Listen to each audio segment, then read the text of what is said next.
Plato once said something about a cave and art, and I'm coming to you from my dark cave to talk about games as art.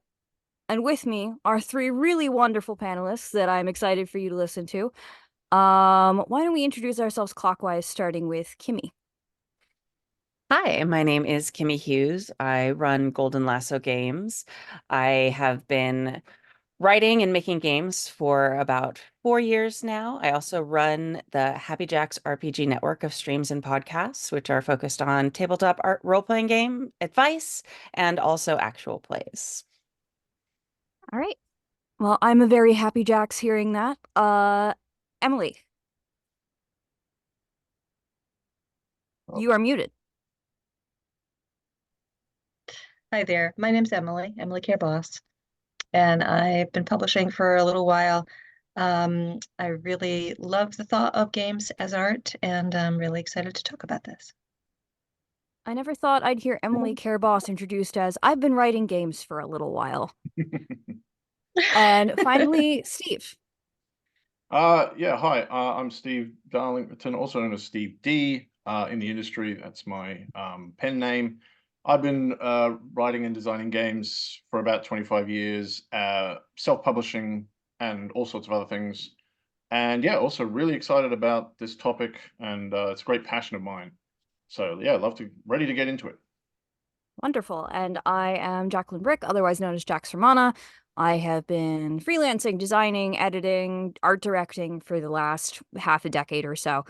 So I'm really excited to talk to you all about games as art. And let's go ahead and open with the first question that I gave you all, which is saying games as art necessitates a divide between games and art and sort of a Venn diagram of where the two meet. What in your mind separates games from being wholly art, or what in your mind causes games to be art? Let's talk a little bit about definitions here. Let's get pedantic. Well, if I can jump in, I've argued before that there's no circle of art that you can draw that you can't draw a circle around it and call that games. So not only do I think that things are very, very much the same thing, I think you can think of art as simply a kind of game that you play. It's just that it's less interactive than most of the games that we have. Certainly that doesn't jive with every kind of definition, but art is a very, as we say, a very hard thing to define. It's something that we usually, if we are looking at definitions, it's things that have no greater purpose, nothing to do with survival, something to do with our sense of expressing ourselves. And that is what games are doing as well. They are part of the cultural experience of being human. They are the way that we talk about our ideas. These are things that art is doing as well. There's sort of an old, I think, idea that and I don't know, it's sort of, it comes from anthropology where there was sort of like mankind learned how to paint and that was art, and then they had war, and then they invented games to simulate war, and so they're sort of very split up. But for me, I put all of them into this same category of human expression: dance, painting, storytelling, games. These are our culture and our arts. Okay. Let's good off to the races. Emily, you look like you wanted to say something.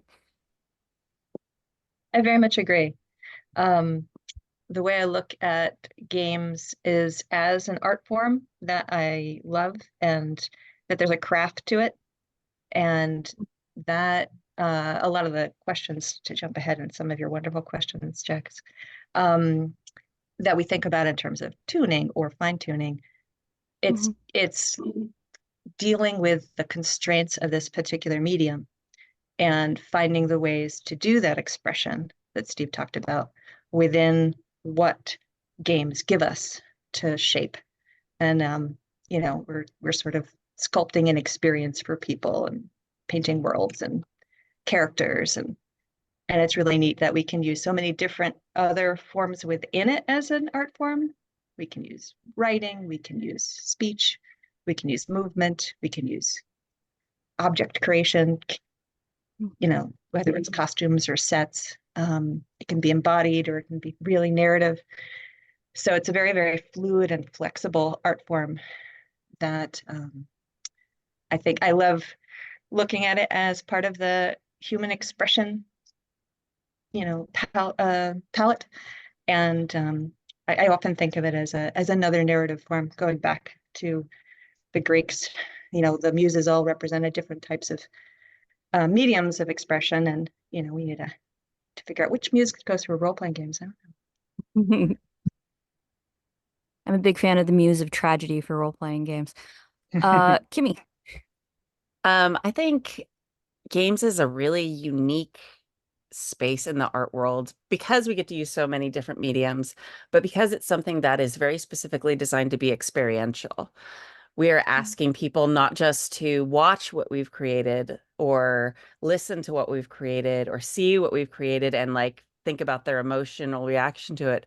We're actually asking them to actually interact with it, which we see sometimes in other art forms, modern art, some, types of like theater, improv, things like that, dance have tried for so many centuries to try and bring the audience actually into their art form. And sometimes to amazing effect, sometimes not to such amazing effect, but games are, it's a requirement. This is an art form that requires participation and involvement in a way that is just really unique in the art space. I am curious because would you consider gaming to be a transmedia form of art or be its own medium, somewhere in between? I think that very much depends on the specific game you're talking about. Hmm. Some of them, like role-playing games, are something very different where the participants are actually creating the narrative. They're adding that in there. Where if you're talking with things a little bit more on the board game side of things, it's something where maybe it's something more a little bit more linear and laid out for them where they're not necessarily contributing it as much, but they are experiencing it. So I honestly think you have to go like game by game to be like this or Sure. that, which is Yeah. part of the great concept of it. Because when you're making a game, whatever type of game it is, you're sitting and planning how you want people to engage with it in a way that's very, very different than most mediums. It's true. Anybody else have a thought on that question? Because I have a couple thoughts on that question, but as I'm the moderator, I don't wish to take up your time. Well, I think we welcome you as a voice in Oh that yeah. sense as well. Absolutely. Especially, I'm really glad this as a sidebar that we have three women on this panel, which is great. Um, it's definitely something where there is elements of transmedia because you are using a lot of representational art usually to guide experience. But I also think that it can be its own genre as well. That it has some things that are very unique to it.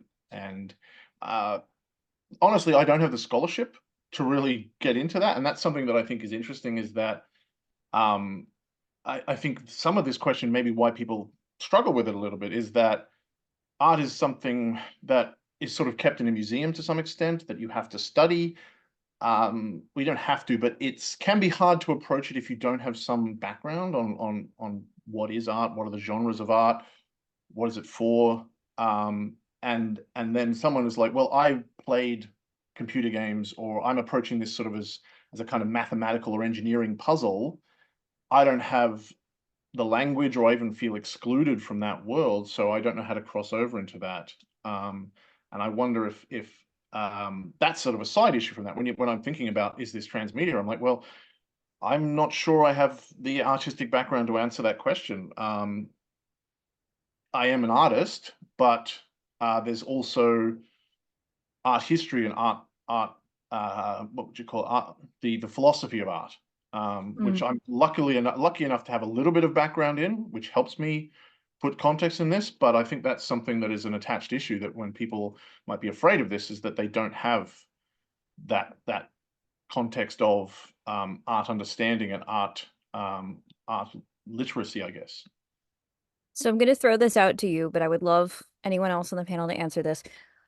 Do we think that people find games more approachable than capital A art because we have sort of this untouchable, elevated sense of art and that games are maybe more of a folk art, or that perhaps, I don't know, we live in a society where art is considered something only the special talented people can do.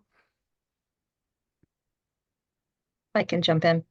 I do Go love the appellation of folk art for role-playing games. For part of what Kimmy was saying in terms of the participation, if you got together people for a country dance and then everybody made the experience together, that's what we're doing usually. And of course, we've gone into a very interesting phase of our art where there is audience for it, which is weird and lovely and wonderful and embracing and brings people in, but it's very different. Um, in terms of folk, I think often sometimes of music as well, because there can be a very formal presentation, a recital, a concert where people have honed what they're doing to entertain. And then you can just have people with their fiddles and banjos sitting around and making something together. Um, so I like the fact that it can be very much a backyard kind of a thing, as well as our little art is moving into the performance stage. And I went through a period where I was being exposed to LARP and different LARP styles and got very interested in improv acting and did a little bit. And I was like, wow, the people who do this, they're like Olympic athletes of narrative. I mean, that is hard and intentionally so. It's meant to be very spontaneous and you really like learn techniques and you get muscles about how to do that. And so, as we sit around the table and tell our stories together or play non-primary narrative, because I thought it was interesting what you're saying, Kimmy, about the different types of games, right? Some of them are very abstracted, very strategic. We won't get into any typologies of player, promise. But but also there's always a thread there that has a narrative element. People have talked about sports games like basketball or baseball. There's a narrative there of who's winning, who's down, who's up. Even the numbers behind it can sort of spread this sort of like, Neo Matrix kind of a thing if you know how to look at it. And I think maybe it's just that humans are pattern-seeking creatures and meaning imbuing creatures, so that we do both of these things, and we really love to see that and experience that. One of my partners was just telling me about a very soap opera-y drama that was happening between two soccer players over a girl they were both interested in, and one of them went on strike until his wife told him he loved her, told him she loved him again. And there's a lot of it affects the entire game when stuff like that happens, and you do sort of have this odd little artsy side even to very numerological or strategic games. There's always going to be sort of that undercurrent. And I think what you're saying about us being meaning imbuing creatures, I like that phrase a lot. Is really important. Just Kimmy. to carry go on with ahead. that, Sorry. just wrestling does that so well. It just marries Oh, yes. the conflict and the narrative. Anyway, I just wanted to throw that in. Yeah. I think it's interesting because I think role-playing games trick people into doing art often a lot to when they first start playing role-playing games, they don't think of it as art. The way most of us get started in role-playing games is not, if someone was like, okay, so this is an improv game. Improv is a type of theater. Like if you start like what Emily was saying with like, oh, okay, like what the Groundlings does, what Second City does, people are like, oh, I can't do that. I don't want to do that. Most of us are like, hey, we've got some friends. We're going to be, fighting some monsters in a dungeon. Do you want to come eat pizza and play with us? And it's like, sure. Okay. So there's a pretty low barrier to entry there. And then as people get more into it, they start okay, maybe they try doing a voice for their character in their next game. And they slowly, it's like this creep of like getting more and more to, okay, I'm going to write a backstory. So now they're a performer and a writer. Maybe it's only for 3 other people at the table who are sharing beer with them, but it's like that slow creep. And eventually they become us who are writing games and trying to publish them. So I think it's something that it's like when you're getting into a pool And instead of just jumping in the deep end, you just like walk down the stairs. Okay, you wait for a second and then you're comfortable and you take the next step down. So I think that there's that element of folk art to it, but also the fact that it doesn't first register as art. It's just like fun with my friends. And then from there, they start getting more and more into it. And I loved what Emily was saying about how it's now becoming something that's like this kind of like inception of art. So you've got people, professionals playing at a table. They are creating art, they're creating stories, they're creating all these things, they're creating characters, they're doing voices. And then you have the next layer of people watching them do that. And it's like, okay, they're participating in a very different way, even though they're still participating. And then when you start like considering what's happening on Twitch and streaming and stuff, you have people who may not even be in the same country as them, who are maybe affecting the mechanics of the game by, okay, if I donate $5, I get, to give my favorite player a reroll or something like that. So there's like this crazy spiral of like all these different ways people are engaging with this art and affecting these stories that are being told. And I would still bet that most of them don't consider themselves as part of the art, even if their dice that they gave to the story like is dramatically changing the whole story. So it's just a very, I don't know, it sucks you in and you start thinking about all the things and you're like, oh, okay, now I'm dizzy. There's so many things to think about. I do want to ask you all who your favorite wrestlers are, but I'm going to save that for the end of the panel. Steve, you wanted to say something? Just on that, I think this is actually something that I think is a way to sort of bridge this gap, is that there's an enormous amount of participationary modern art in galleries these days where people are asked to contribute or change a piece in some way, or their measurements, their appearance is part of the artwork, and they're encouraged to do that sort of thing, or to leave a comment, or to contribute something at the end, there's also more and more interactive displays in curating, which is something that I'm also really fascinated about in how art is presented. It's like, here's how, like, there was an exhibit about claymation I went to recently, and they had a device at the end where you could make your own little clay monsters and take photos of it moving on a background, so you could participate.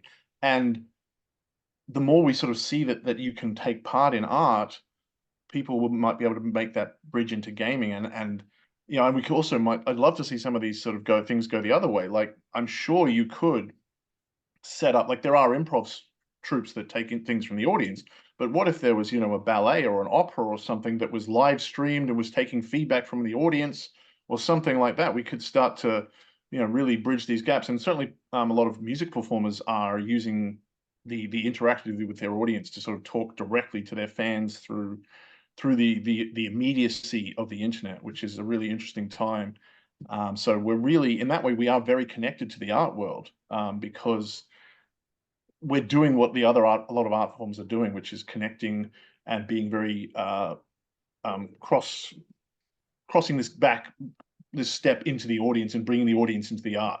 So we're really ready to be part of that. And I have seen a few examples of this where they have put games in art galleries, and I've been part of one of those things that they did in London, and we're bridging that gap between the two things. You will come and you will play a game, but it will also feel a bit like art, and you will help create things and things like that, which is something I'm really fascinated in. Cool. I do know of at least one performance artist on TikTok who choreographs entire dances based on comments. So you're not too far off on the Yep. ballet by comment section. Uh, but that brings an interesting question. We've been talking a lot about, art as sort of being either something that's very high or very low. And I think art is a spectrum. We're all pretty familiar with this. What sort of makes a game artistic to you? This doesn't have to be like an objective opinion, but like in your personal opinion, what makes a game more artistic? So everyone's worried about that. And go. Kimmy, go ahead. I think for me, I don't recognize like the more artistic thing. I think what we consider artistic is trying to break boundaries and try and break new molds and try and pull away from what we call like trad games. So I don't necessarily believe that it's more artistic, but I think that as people are designing now, they're starting to think less about, okay, how am I going to make things kill? How am I going to make the players kill things in a dungeon? And more Mhm. like, what do I want the players to experience? And I think that that is when it starts clicking over from more of a mechanical game for I want this to happen in the story to when you're creating and designing for, like I was talking about, like experiential like participation. I think that's when it starts clicking over into art, whether that's intended by the designer or not. So if you want them to explore, relationships, or if I want them to build a world with this tragic past, or I want them to, create a friendship in their group. Like all whatever these things are in the story that you want them to feel, I think that's what makes something more artistic than game. Okay. That's interesting because we were discussing in our last question, you were mentioning that it sort of tricks people into engaging with art by saying, well, we're sitting around a table with beers and rolling some dice. Do you want to play? And now it seems like you're suggesting that that is less art and more game. How does that? Just asking for a little bit of a clarification there. Yeah, no problem. Like I'm flopping from previously, like the beer and games was like the player experience, like something Okay. that's very simple and easy to access and isn't really described as art. And I think now I'm describing it more from like the designer writer Got it. perspective, where it's Okay. more like your intent as a designer is less to have the players just kill monsters and Mhm. to feel something and have some sort of through line experience. So a slightly more expanded gameplay loop, basically. Yeah, yeah, just like an intent that has to do more with less to do with hit points and more to do with humanity or some like offshoot of what that means to you. Okay, cool. I guess Anybody else? following on from that, like I really like the discussion of folk art, because I think that's where a lot of these games come from, and I guess, and that's where we can sort of look for parallels. So you might look at if somebody, um, goes to church and sings a hymn, then they're following a sort of a ritual and a rite. If they're playing the organ, they are a musician, but they're just learning to do one thing, and they're not necessarily putting their own intent on it, I guess you could say. I don't want to say that that's lesser, but I feel like that there might be a point where performance, and identity comes into a work, as opposed to simply gathering and following a pattern. That might be a point where a game lifts into a more artistic form, for that, for want of a better word. Certainly, I think that's something I look for in design. If I see a design that is very in games that is very, it just feels like it's going through the motions. Like I have learned, particularly in role playing games, it's like I know that there has to be, Mm. um, classes, races, stats, monsters, hit points, and I'm just going to tweak that slightly because I want to do a different mechanical thing. Then I don't feel like this game is saying anything. It feel like you're following a pattern. So that to me sort of has less intent and less, of a We have voice. all designed a fantasy heartbreaker. Yes, It's fine. exactly. But it's yeah, that sense of, I guess that can also make it feel more like a product, perhaps, might be a different way to Mhm. think about it. Um, and there's not as something that is about expression. Okay. Emily? think something that we ask of art is that it gives us some kind of emotional response, a strong one, hopefully. And I think that's one of the areas where games can vary quite widely. Uh, because even saying that, most of the things that entertain us give some kind of emotional response. They elicit something, whether it's "Rah, my team won," Mhm. or curiosity or fear. Like roller coasters and horror movies. My favorite. We want emotions, right? We want to experience emotions and then be able to go, oh, yeah, I'm back to my life.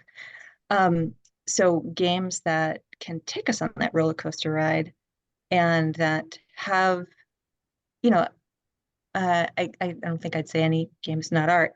It's an expression of art, but then I guess I'm going back to what Kimi said about intent. What is your intent?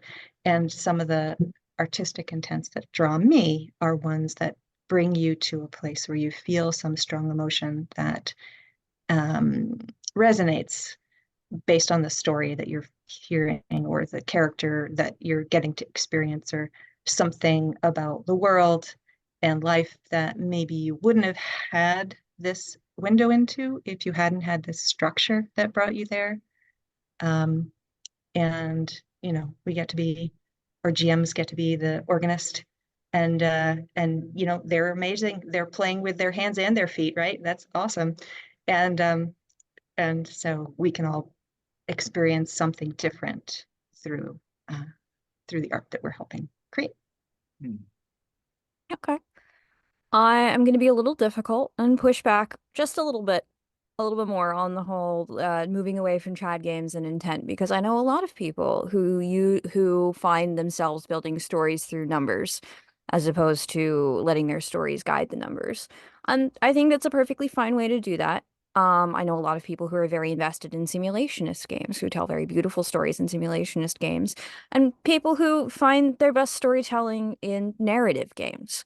So I guess my next question is there a certain amount of playability or realism that we need to sacrifice in a game for it to be considered art? I don't think so. And uh one system that I've played a bunch of is GURPS, which is one of the most crunchy mathy systems there. And you can tell incredible stories with it because like it's made to be a general system. Like you can get it generic. It's in the name, people. So I think it's a fantastic tool. And so I don't necessarily think that the people using I think that's the interesting thing too, because role-playing games are as much tools for art as they are art. So we as designers, the we of us in the panel, have a design intent and art that we're creating, and emotional responses, as Emily was saying, that we want the players who play our games to experience. But that doesn't always matter. Like we've all had the player who's like, "Oh, your game is blah blah blah," and they describe something completely different, and you like blink, and you're like, "Sure, it was my game. Okay, oh great, I'm glad you liked it so much." And they created something completely different and unexpected, and something you didn't even know was mathematically possible with the system you wrote. So while we create art, they are creating their own art with what it is. So I don't think you can necessarily say I guess that's why my original answer for the last question was about design intent, because I think that's Mm, all we really can yeah. really qualify. I can tell you what I want people to experience with my game.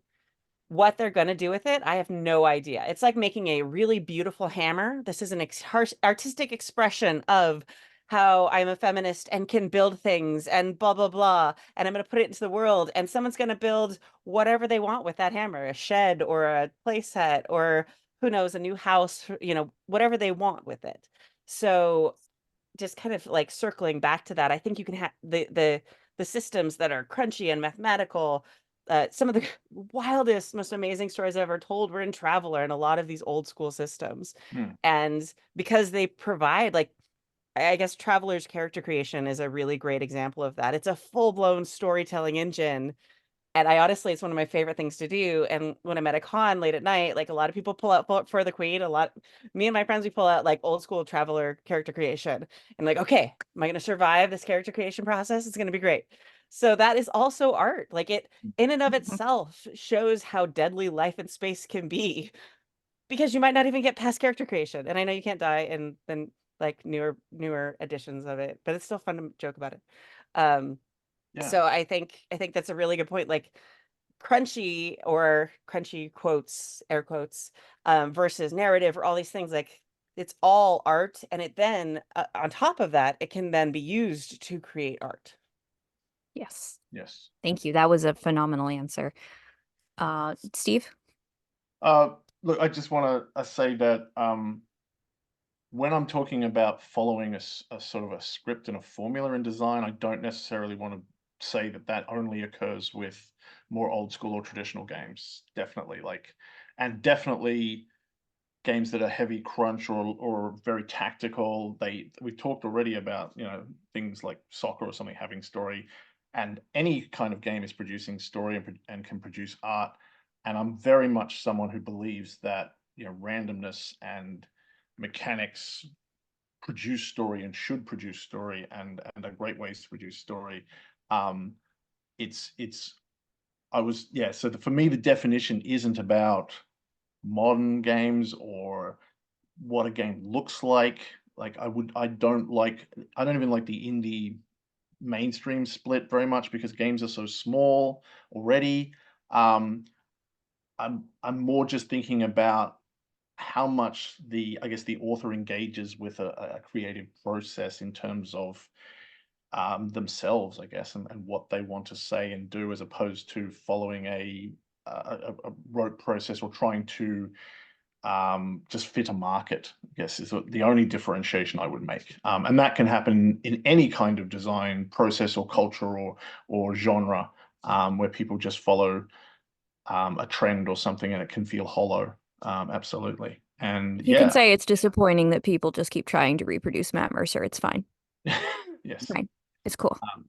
Yeah, or indeed trying to reinvent you know, some very clever, like I find, for example, look, no, I don't want to say you shouldn't use pre-existing systems either, but there was something really, really special about the games like Apocalypse World and Blades in the Dark, and a lot of the sort of games using Forged in the Dark, to me, aren't always capturing all the things that are really special about that because they go, oh, I need to follow a formula. And if I follow that formula, I will, and often truly, yes, find an audience, and that can be really good. But it's also, I think, something, if we're looking for things about, as the question was, where do we experience more art? To me, it's more individuality, I guess, and more speaking to what you really want to say. And then Thank I you. I like don't know. I that. mean, and that can come from all sorts of formulas, definitely. Mhm.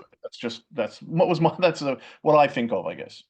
No, I think that's a good, I think that's a really good point. There are ways to reproduce certain systems that bring something new to the table, and there are ways to just, you know, follow a formula, as you said.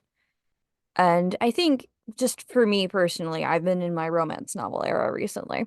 Um, and a lot of romance novels follow a formula, and you can tell who's following the formula to get to point A to point B, and you can tell who's sort of bringing themselves to the formula, right?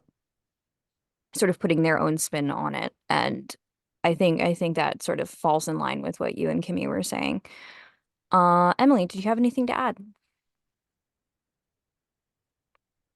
I wanted to talk about the elements of design and balance and trade-offs.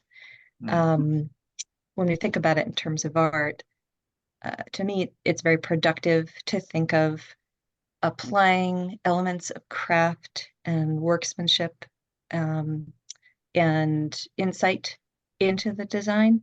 And that can go in any direction.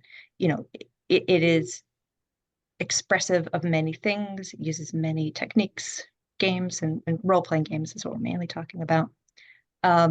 So I think in terms of, you know, do you have to give up like arbitrary, you know, rolling random numbers in order to have more story? You don't.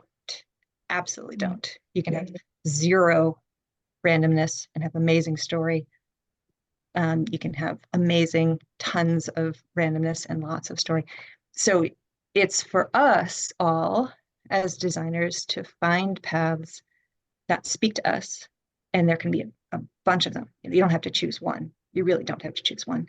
And to see where it takes you, and to play other people's games and to learn from them and to think about what you're looking for and what you see other people getting excited about, to hone that and to see what you want to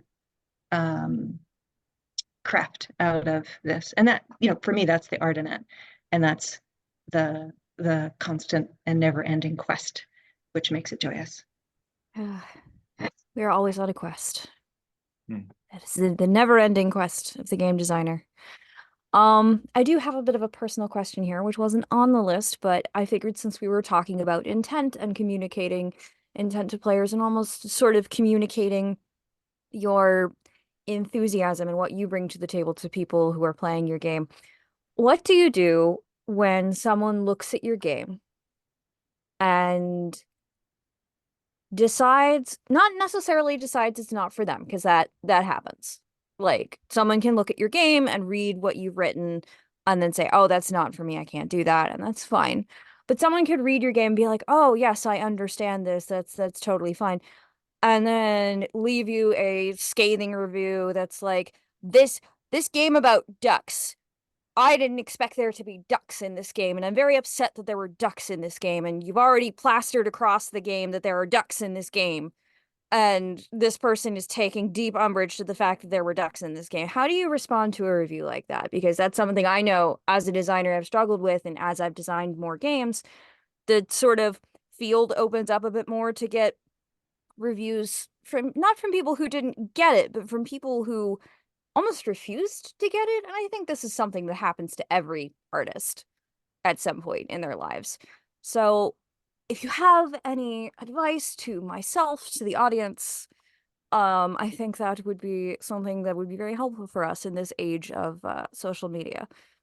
Well, I think actually games can really help with this, because we were talking about like if you build a hammer before, you can build a really intuitive, like in the field of engineering and tool building and that kind of game design. One thing that you learn when you're building tools is people use tools badly, and they don't often, like you can give it as many instructions. You can write handle on the handle of the hammer and they will pick up the head and use it to try to screw in a screw. And there's a, like, what gaming teaches you is that there is a very limited amount that you can do to guide people to the right action, because humans don't always read, they make assumptions, they go off and do their own thing. And when you understand that, even when you're like literally writing a list of instructions, how easy it is for people to go off that and get confused, you can just go, well, given that entertainment is actually a more complex thing, of course people are going to pick up your thing and use it as a screwdriver when it's clearly labeled hammer. So in that sense, I find dealing with the instruction manual part of gaming can help you understand how people engage at an artistic level, or fail to, because they just go, no, I was using this as a screwdriver. And you can go, yeah, well, I know how humans go. I told them to roll 6 dice, and the whole time they were rolling 3. That's just how they go. Um, and I guess also maybe it also gives you a sense of engaging with that kind of part of the brain a bit as well. Like, how do you control experience and control the decisions people make? And that's something I think that's really interesting about what we're talking about with art being experiential. Games are all about controlling what people do, and thus touches on so many other things, in art and also in marketing and things like that. And um, yeah, I think that's a whole could even be a whole other panel, like how True. games are and interfaces are about trying to uh, understand psychology and drive psychology, and certainly yeah, you get the sense that people are just often just doing their own thing. Uh and yeah, Yeah, that gives me perspective. Yeah. I Sorry. know when people tend to misread my instruction manual, as to use that metaphor. I tend to try and over explain, which then frustrates them more because I am not explaining the thing that they want, which is not the thing that I put in front of them. Right. So I find that dealing with that is difficult for me personally. But I think your answer of basically practice makes a lot of sense. Kimmy? Specifically touching on, you were talking about like the age of social media, as someone who's on social media way too much. Oh, Uh, same. yeah. We are not in most cases, if people are leaving reviews or whatever it is, it's not a situation where anything you're going to say will actually help the situation. And the best examples of this are literally any celebrity who's ever talked about anything. Like you have to imagine it like going back to this being art, right? So let's imagine like someone like the director of a movie standing right outside the movie theater as people are leaving the movie. And people are like, wow, that whole movie about whales had a lot of whales in it. I was sort of bored of whales by the end. If the director's standing out there in the lobby going, it's a movie about whales. Why are you upset? It was about, it said, it's called Whales. Many, many whales is the name of the movie. Why didn't you understand that? Like, everyone's gonna be like, wow, I can't believe he's in the lobby acting like that. Like, it's never gonna stay on the, oh, you're right. Like, I should have read more carefully and processed that. It's never gonna be their fault. So all it will make you do, it will make you look petty. It will make people not want to buy your game. And there's no winning on the internet that way. Even if you're 100 and billion% right. Even if it's called the game of many, many whales, and someone's like, wow, I got bored of whales by the end. There were way too many whales in this game about whales. You're like, game about whales, game about whales. There's just no winning. So my I don't advice is play Game always, of and Whales now. yeah, yeah, right. And this is something also like my advice is always like, okay, go hang out with your friends, Mm. get a drink, complain to them, and be like, look at this review. It is so ridiculous. My example of this is I did a game called Virgins and Vixens, which is like a feminist role-playing game where you rewrite the tropes of women in folklore and fantasy and stuff like that. And the description on the website, it was like can be, it very easy mechanics, can be played with kids if they want to do like Princess College and empowering princesses from Disney movies or whatever like that. One of the comments below, and now it's like I used free use art for it, so I pulled like historical pictures from folklore and Mm. mythology around the world. There are so many, this one person does like this comment where he's like, there is nudity in the pictures in this book. I can't believe you say it's for kids and there's nudity. It's like classical art. Like it's not like porn. It's like thing you would go to a museum. It's like one of them is like this tile mosaic from a Greek temple. So it's tiny little squares making a picture of a woman in a toga. And like her breast just happens to be a little exposed. And literally the comment section becomes all that. Like all the reviews about the game become about the free use art that I pulled because this one person is really angry that there's a mosaic breast in one page of my 6-page game. How So could I learned you? the hard way. Just don't. Like it would have been better if I just never tried to explain. It would have just been like one blip. People would have been like, wow, that's a weird comment and kept going. Nope, it's there forever. This whole thread of me trying to explain and me just losing because it was never going to work explaining. I think that's really Sorry. important to just follow up on that quickly, is that um, you need to understand the difference between who you are online and who you are offline. I talk to a lot of my young students about that, and they don't always get that because they're online all the time. And also to have a community that you can go to Mhm. that is away from the audience somehow, and it has other artists in it, so you can go, oh, and let that frustration out, so you don't put it into the world. And that's another reason why I think games are like art, because that's what artists have done forever. There are all these wonderful stories of filmmakers and painters and going, uh, having a coffee with their friends and talking about how much they hate a critic, or they are sick of the audience, and writing in their journals and things like that. And then they don't make they don't make an opera called The Public Are Stupid, but they might say that over having a drink or something, and Mhm. that's important. Um,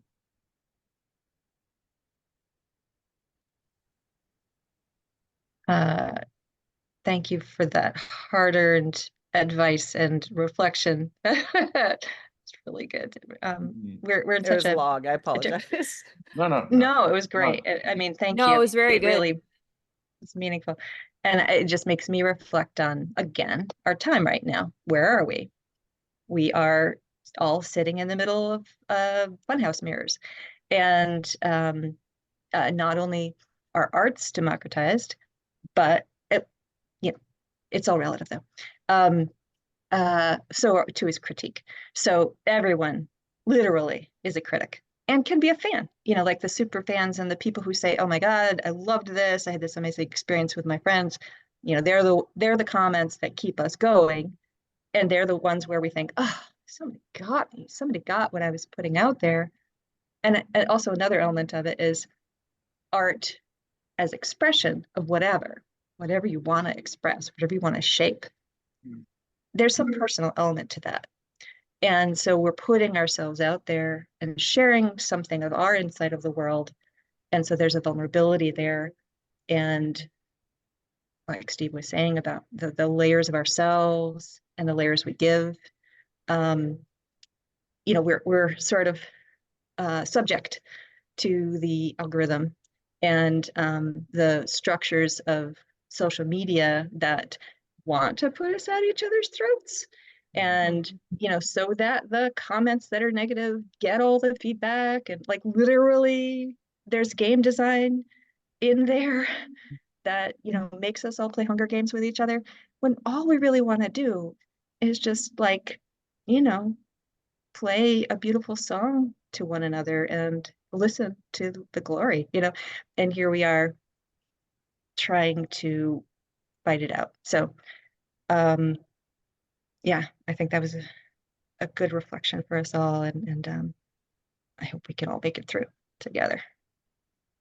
Well, now I want to play a game about whales and togas. That sounds great. I want to play the all ducks games and the so many whales games. That I'm dying to like experience those things now. I think we have an anthology on our hands right here. We are making art live in the panel. Go team. We have a couple minutes left, so I want to ask kind of a more fun question. I'm not going to ask the question about AI art because I know everyone's answer to that at this point.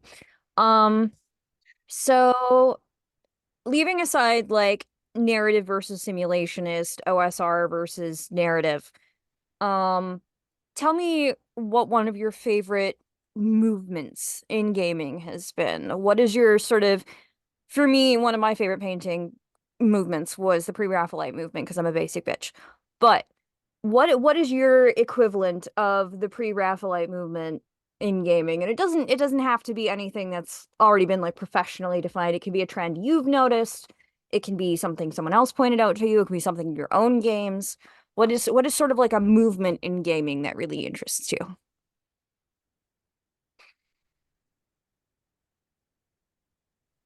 Can I jump in? Yep. Yes, please. So there's a few that come to mind. I'll talk about them quickly, but one I really, really fell in love with was Jeep form and LARPing, and it just was one of the first like clearly defined movements that I encountered where people like, they made a manifesto like they used to do back then, and people got on board, and some of the games were crazy and horrible and weird, and some were amazing and enlightening and funny, but it helped me see that I could really connect in a different way with people through games. And I've been loving the sort of lyrical game flowering that was happening on Twitter, and I don't know where it's happening now, but a lot of the games on itch.io are really beautiful and just like breaking down boundaries and questioning what a game experience can look like and trying to, help bridge those gaps of human heart and human experience. And so that's been really inspiring to me. I think Steve, you wanted to? I'm always fascinated in the history of games because I think gaming particularly often shows a lot about culture and stuff. And in that regard, I love the fact that sort of around the late 18th century through to the late 19th century, there was a huge rise in cardboard games that were basically roll and move, and there were versions of Snakes and Ladders. And all of them, particularly as time went on, were designed to teach a particular lesson about society, particularly, and strong cultural values. And I love the idea of just like there were thousands of them, particularly in the Georgian era and into the Victorian era, that were just, we are going to show you this aspect of our lives exactly as a roll and move, and just paging through those and seeing how people went, what are the major elements, what things take you down the snakes and what things take you up the ladders, is just a great insight into that person's brain, but also the culture they were swimming in. So that's something to find a historical moment, is that rise of the sort of snakes and ladders as educational tools, is just a fascinating era for me. And I'm always, yeah, looking into those. That's awesome. Kimmy, have any thoughts, feelings? Such a hard question. I play so Sorry. much stuff and like so often. I've been really interested in the last couple of years of like role-playing games about like healing from something traumatic that's happened. And there's so many different variants on that. Something I've been really thinking about more recently is something like Wander Home. And there's a lot of different games in that kind of variant of like you're in that something terrible happened to the world or a larger community, and you're kind of coming back from that. And there's, and I shocking. I wonder why I'm in that train of thought. But I I think it's interesting and watching how art has been affected, like COVID, for example. I've been seeing a lot of games, and I accidentally designed a game about COVID. I didn't realize it until like way later, but it was about like being in a spaceship with close people and not being able to leave and the relationships in that spaceship. And at first I was like, oh, I've just been watching a lot of Star Trek. Like that's what this is about. Mm. So seeing the wider trend of different takes on in different settings, fantasy, sci-fi, all these things in role-playing games of this kind of shared experience that we all had, and how we're kind of translating that into game design. And it's something we've been able to track in movies for a long time, like post Cold War, like 80s, different things like that. Like you can like literally talk about the politics that are happening and then seeing how it affected art and movies and music and things like that. And I think it's and I've been really focusing lately on how like the pandemic and the shared experience of the pandemic has kind of been translated into different types of role-playing games. I don't think there's not That like I don't have a fancy name for it, but pandemic core. Mm. That is super cool. My degree is actually in Cold War politics, so I'm glad you brought that up. My degree is in international relations and post-Soviet politics. But yes, I'm really glad you brought that up because that's one of my special interests. And yeah, no, I love all these answers because it's sort of, I like how it speaks to these different views that we have on games and things that we look for in games and things that inspire us in games. And I think in this panel of people that we have such a varied view on like different movements in gaming is very fun and interesting to me. We're coming up on about 5 minutes, so I promised I would ask this question before the panel ended. Tell me who your favorite wrestler is and why. Because we love kayfabe here. We love the enthusiasm and technique. I mean, I'll start. I'm gonna go first because I love Ty Conti is off the circuit now because she just had a kid, and I'm very sad about that. But Anna Jay from AEW is my second favorite wrestler, and she and Ty Conti have the most incredible dynamic as a tag team, and I love watching them, and they're super fun. I did get to high five Maki Ito at a Game Changer wrestling event twice, so that was amazing. And I will never forget that. But yeah, no, I love watching really femme wrestlers do what are considered sort of more masculine moves. That's one of my big things. I also really love just the worst pretty fuckboy heels. Like I want to see that man lose so bad and I want to see him cry and it's gonna make me so happy. But yeah, what are your guys' favorite wrestlers or wrestling tropes?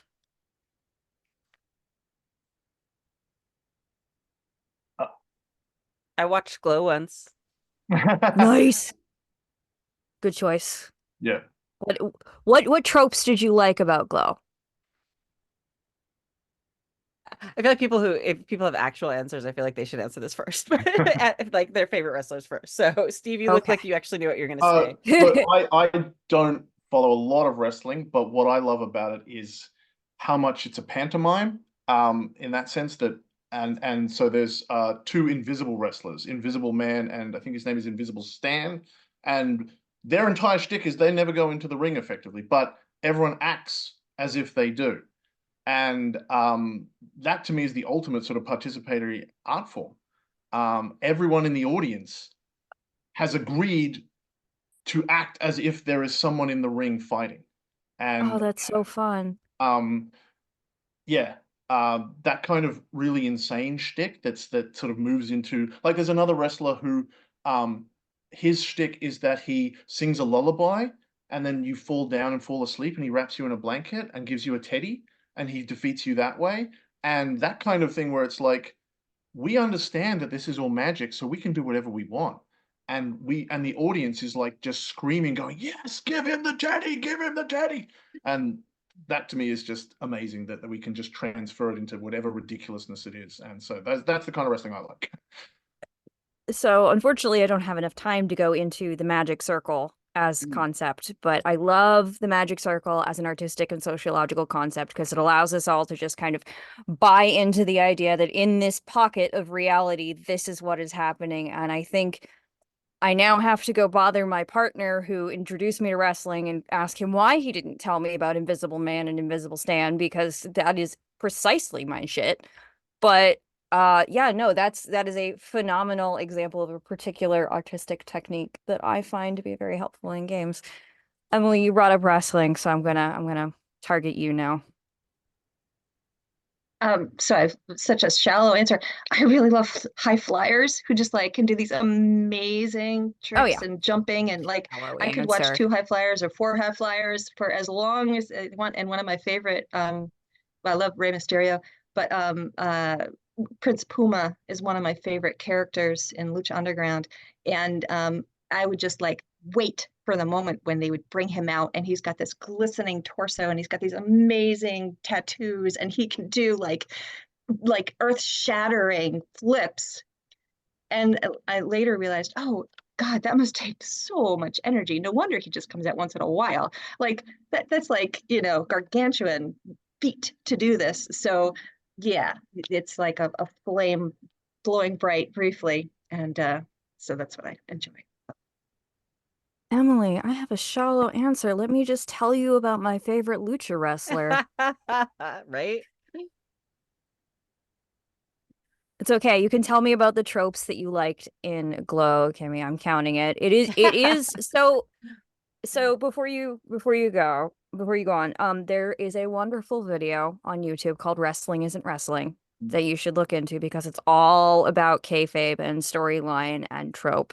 And I think you would really enjoy it because Glow in itself is kind of like a wrestling version of wrestling in that it is essentially doing the thing about storyline, but it has a storyline about the storyline. So Mm-hmm. no, it's fine. You're watching wrestling. Don't worry about it. Yeah, totally. I do have to say I really love I'm an ex like Olympic weightlifter. So Oh, I not in the Olympics, Olympic style weightlifting, I should be more clear. But like I have some really big I'm still pretty big impressed. numbers. Yeah. So pre-baby and pre-pandemic, like I was like very ripped.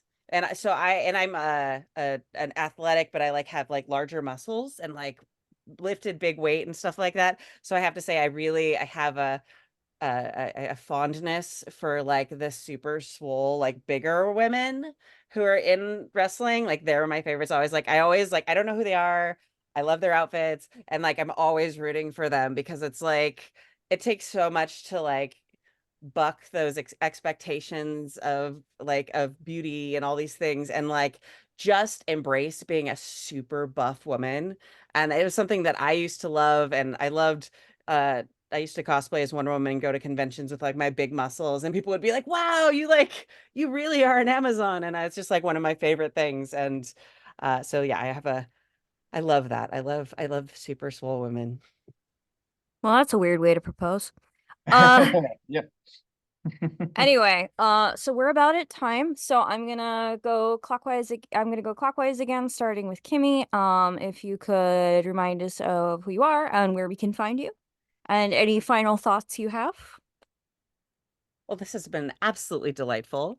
My name is Kimi Hughes. I own and write and publish under Golden Lasso Games. If you go to goldenlassogames.com, yes, it's because I was a one-woman cosplayer. That's where the name comes from. I also own and run the Happy Jax RPG Network. If you go to happyjax.org, we have a bunch of actual plays, and we've been doing it for like 13 years. And a weekly advice show for GMs and players, lots of stuff there. And you can find me at Golden Lasso Girl on just about all social media, or at Golden Lasso Games, or at Happy Jax RPG. I said I was on social media way too much, and that is true. It's a thing. So thank you so much. Emily, the big boss. It really is my actual name, Emily Care Boss. It's weird but true.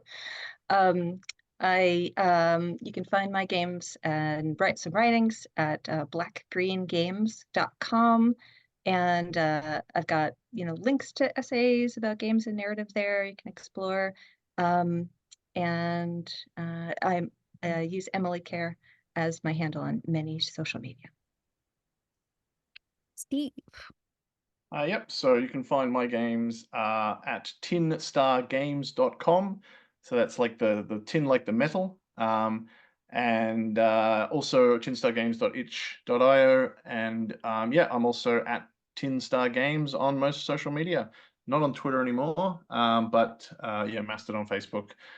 Just look up Tinstar Games. And yeah, always happy to talk to people as well. If there's anything that you want to, like you've seen in this panel, or want to talk about art and gaming, please just yeah, buzz me and get me going, and I'll start ranting.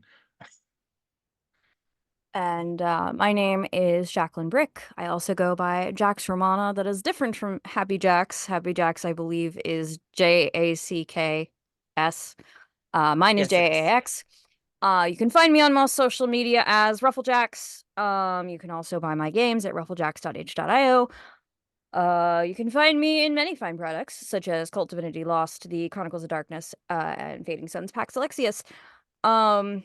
You can also find my LARP outfit at Ruffled Feathers LLC on Facebook. I'm currently on a bit of a hiatus from that, but we try and do at least one cool thing a year, so keep an eye out for that. And with that, thank you all so much for attending this this panel in the IGDN Summer Series. This has been Games as Art. We hope you enjoyed, and if not, don't tell us about it. We will catch you all soon. Bye-bye.